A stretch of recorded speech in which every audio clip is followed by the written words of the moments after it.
એટલે કાવા દાવા કરીને 2.5 વર્ષ પહેલા નિવૃત્ત થઈ ગયા હતા. એને પીટી તેને કીધું ભાઈ તમે મત નથી દીધા ને અને તમારું કામ નહીં થાય, દાદાગીરી જ લેવા છે એમ. દાદાગીરી મત થોડા લઈ શકાય. મત ને નહીં કામ થાય એટલે ટૂંકમાં એમાં કામ થાય ન થાય તને રોવે છે. પેલા ધ્યાન દીધું ધોવાનું ન આવે, કાવા દાવાથી જીતશે, બાકી મમતાને જીતવાનું છે.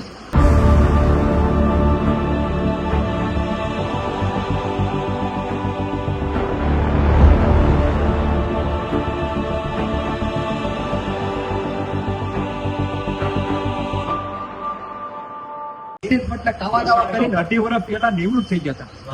એને પીટી અને એને જેલ પડી પાછળ પ્રમુખ બન્યા એ 3 મિનિટ સારી ઉતાવળા બોલો. ના તો ભલે કઈ વાત 3 વર્ષ છૂટા નીકળ્યા. પણ તમે મતલબ વચ્ચે રજૂઆત ન કરી? રજૂઆત કરવા જતા અમે ત્યાં ત્યાં પણ કમિટી ચડાવી હતી એમાં અમે તો પછી નહોતા કમિટી તો એમાં કરી ગયા ભેગા કઈ દીકે એને જમવાનું કીધું જુનાગઢ આપણે બેંકમાં બેંકમાં નતા આપણે યાર્ડમાં ચેમ્બરે. કિરીટભાઈ હા એટલે અમારા ગામના 2 ગામ આગેવાનો કમિટી એને કીધું ભાઈ તમે મત નથી દીધા ને અને તમારું કામ નહીં થાય. અમને કોડે કીધું વીનુભાઈ ખુદ કીધું આ વીનુભાઈ જાય ગયો ફોન કરી વીનુભાઈ કીધું મત ને નહીં કામ થાય એટલે ટૂંકમાં એમાં કામ થાય ન થાય આવું દાદાગીરી કરે છે. એ તો મત તો મને મજા આવે તો દાદાગીરી જ લેવા છે એમ. દાદાગીરી મત થોડા લઈ શકાય. લોકશાહી કોને કહેવાય? હવે લેવા છે ને અને અત્યારે રોવે છે.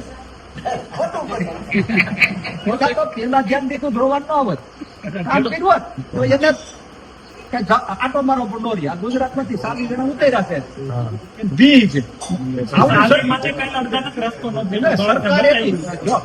સરકાર એની બધું એનું આખું દિલ્હી લગી એનું એને થોડું કઈ માણસ બહાર થી જવું પડે. આ તો દુનિયા આખી ભેગી કરવી છે અને આ છે ને હજી છેલ્લે તમને ના ના કાકા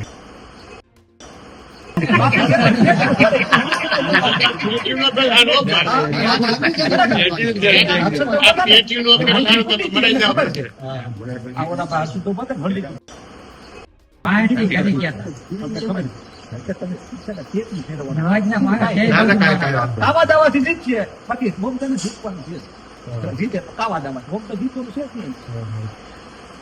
એટલે કાવા દાવા કરીને 2.5 વર્ષ પહેલા નિવૃત્ત થઈ ગયા હતા. એને પીટી અને એને જેલ પડી પાછળ પ્રમુખ બન્યા એ 3 મિનિટ સારી ઉતાવળા બોલો. ના તો ભલે કઈ વાત 3 વર્ષ છૂટા નીકળ્યા. પણ તમે મતલબ વચ્ચે રજૂઆત ન કરી? રજૂઆત કરવા જતા અમે ત્યાં ત્યાં પણ કમિટી ચડાવી હતી એમાં અમે તો પછી નહોતા કમિટી તો એમાં કરી ગયા ભેગા કઈ દીકે એને જમવાનું કીધું જુનાગઢ આપણે બેંકમાં બેંકમાં નતા આપણે યાર્ડમાં ચેમ્બરે. કિરીટભાઈ હા એટલે અમારા ગામના 2 ગામ આગેવાનો કમિટી એને કીધું ભાઈ તમે મત નથી દીધા ને અને તમારું કામ નહીં થાય. અમને કોડે કીધું વીનુભાઈ ખુદ કીધું આ વીનુભાઈ જાય ગયો ફોન કરી વીનુભાઈ કીધું મત ને નહીં કામ થાય એટલે ટૂંકમાં એમાં કામ થાય ન થાય આવું દાદાગીરી કરે છે. એ તો મત તો મને મજા આવે તો દાદાગીરી જ લેવા છે એમ. દાદાગીરી મત થોડા લઈ શકાય. લોકશાહી કોને કહેવાય? હવે લેવા છે ને અને અત્યારે રોવે છે. પેલા ધ્યાન દીધું ધોવાનું ન આવે, કામ કર્યું હોત તો એને કઈ આટો મારો પણ નો રહે. ગુજરાત માંથી 40 જણા ઉતર્યા છે દી છે. સરકાર એની બધું એનું આખું દિલ્હી લગી એનું એને થોડું કઈ માણસ બહાર થી જવું પડે. આ તો દુનિયા આખી ભેગી કરવી છે અને આ છે ને હજી છેલ્લે તમને ના ના કાકા